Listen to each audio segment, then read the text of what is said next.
المغرب حاليا اخوتي، اسمع والله الا عنده الحظ.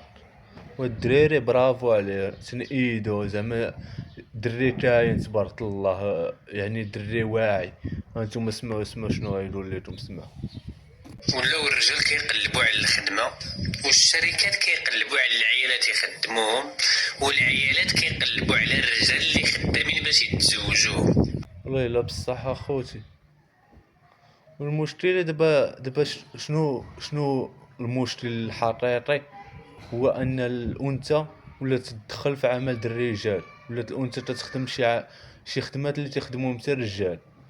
اوتوماتيكمون بنادم الشركات ودات الباترونات اغلبيه تيبغيو البنات. علاش؟ حيت البنات اول حاجه تيجيبوا، يعني عارفين ان الشعب مكبوت، عارفين ان بنادم تيبغي البنات. تهاول وتيجيبوا سربايه المراه. علاش؟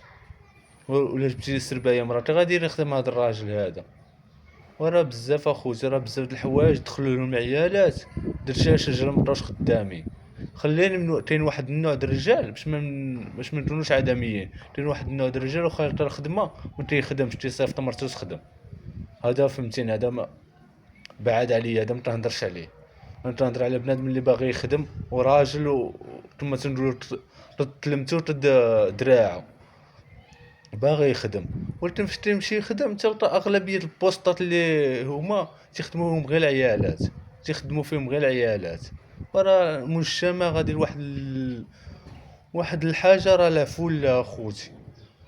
وكنت مثلا المراه مثلا في دورهم وفي ديورهم وفي مثلا ما تدخلوش في شي حوايج اللي هما بعاد عليهم. مثلا المراه سطرا وهذه، ولكن الخدمه ما تمشيش تخدم شي خدمه اللي تيخدموهم الرجال.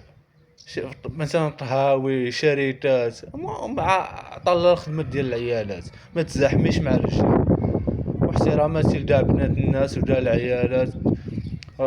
ثم تنقولوا راه عندنا امنا وعندنا اختنا وعندنا ان شاء الله تكون عندنا بنتنا. ماشي زعما تنضرب في العيالات ولا هذا. راه كامل الاحترام للعيالات، غير هو راه خوتي هادشي بزاف.